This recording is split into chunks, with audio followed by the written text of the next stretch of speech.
In April 2009, I felt I had no choice but to initiate legal action against my dad and stepmom. But I'll elaborate and let you folks imagine what you would do if it were you. I hope this reminds others that you are not alone in the often losing lottery of children having children and lazy, selfish, abusive, or missing parents. Background. My mother and father divorced when I was only a toddler.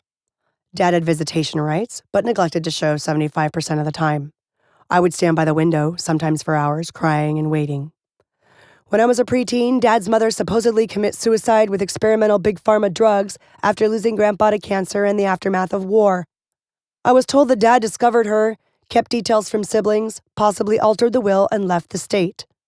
For over 17 years, I had no contact with my dad. No child support until the government caught up to him when I was already 18 years old. I didn't see $1 of that.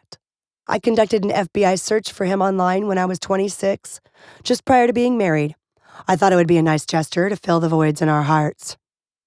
I was hopeful in writing him a letter. He called crying and we began to catch up. Contact was sporadic and brief, mostly him talking about himself, a typical narcissist. He spoke of troubles with his wife of my age frequently, bragged about his baby son, still never offered to assist with anything. No calls on my birthday or attempts to apologize for his absence most of my young life. Not even interested in my senior yearbook with tons of accomplishments when I presented it.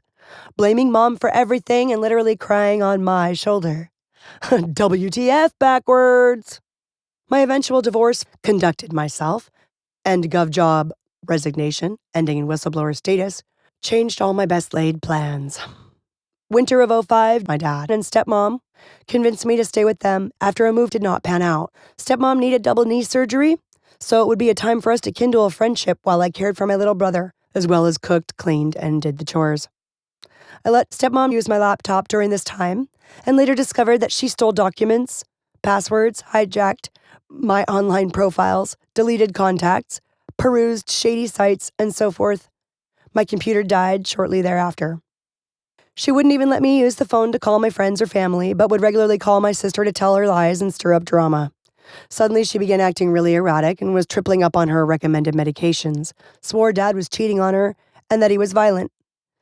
Then Dad confided in me that he suspected she was emotionally abusing and attacking their son while he was at work, begged me to testify and help him in a divorce from her after a planned relocation.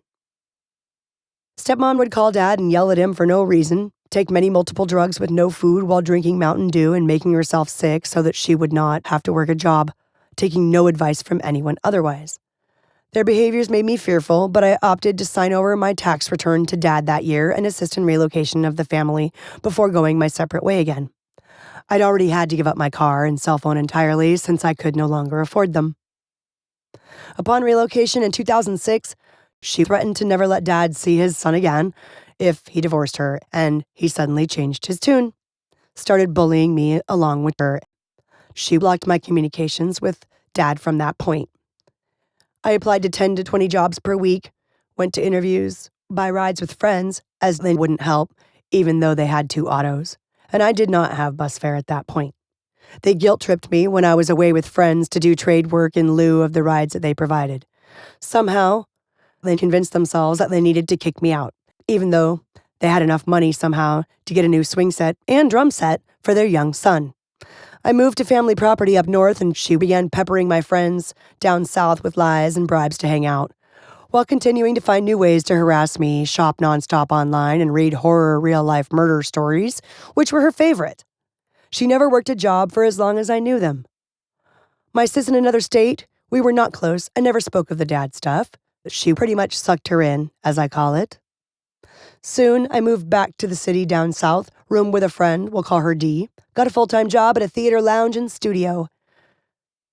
She bribed D and other friends in my circle, asked me to babysit my little brother while she went out partying, cheating on Dad right in front of everyone, adding street drugs to her prescription meds as well as alcohol. At some point, they all asked that she stay away, as she was becoming a major hassle, a liability rather than good company.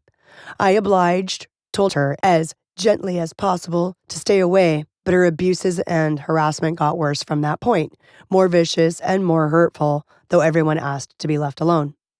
Eventually, she began posting lies and communications between all of us, me, her, Dad, sis, D, on her public profiles, wishing us all ill, trying to annoy, harass, and emotionally harm. I blocked her number, but she'd leave several guilt-tripping voice messages anyhow, and changed her public profiles to private so that we could only see her face with a middle finger and some slanderous taglines. Just prior to my birthday, January 2009, she made a new email address just to send me another soul-stabbing message that I should never have been born, and the dad should have pulled out. Crush me again, Mommy Mayhem. Like I needed that. The last straw was the evening that she sent Dad to my house, only after asking my roommate if it was okay, at which point I had not spoken to Dad in months. Was working 15 hours a day, including a 3-hour bus route through hood parts of town, alone. No food all day, tired. I figured I could at least let him know what his wife was up to. Instead, Dad ran right up the steps of my front porch, lunged into my face, and yelled, "What is your major malfunction?" accusing me of harassing my stepmom. My roommate ran inside to comfort her startled young son as I stood and said I thought that it was clear it was his wife, and asked why he suddenly didn't remember the desired divorce and all that went before. She lied and cheated on him. I told him that we wanted them both out of our lives. He then grabbed me by my shirt and neck, so I pushed him back as hard as I could, almost knocking him over, and said, "Restraining order?" He stepped back to leave, wide-eyed. I smiled and gave him the peace sign. He responded by flipping me off and shouting, "You wouldn't know peace if it bit you on the ass." Those were the last words my dad spoke to me. Shaken, I chuckled to myself and thought, well, that wouldn't be peace then. Sounds like your problem. Stepmom would not stop attempting to hurt and harass whomever, however she could thereafter, so I paid an attorney to serve them my story and put it on legal record. The judge literally told her to get a life, and Dad was fuming at her. When asked what I wanted, offered counseling, money, compensation for my grief, I simply said, "No contact, please." I'm exhausted, wounded, depressed, and fearful of the next attempt to torment and hurt me. They seem to take joy in it.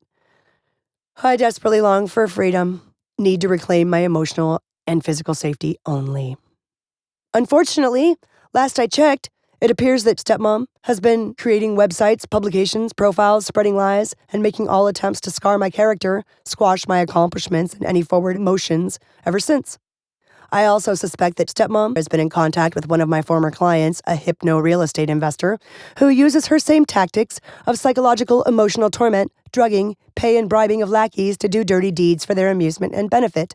Last I heard, Dad had cancer, which seems fitting since wicked stepmom, as she coined herself, is astrological sign of Cancer. More coincidences. Let this be a kind reminder that blindly celebrating and patronizing men for becoming fathers is not valid. For some of us, it's been a lifelong pain in everything. If you're lucky enough to have a masculine power with heart who loves you long time, rejoice. I do know the difference. Touché and peace. Consider yourself bitten, Dad. I probably won't be at your funeral since you decided not to be present for my life. I only ask that you keep your rabid attack dog away from me in life and death, if at all possible. You owe me that much. Thanks for the nice butt, math, and science ability. That is all. Until next tune in, hosers and posers!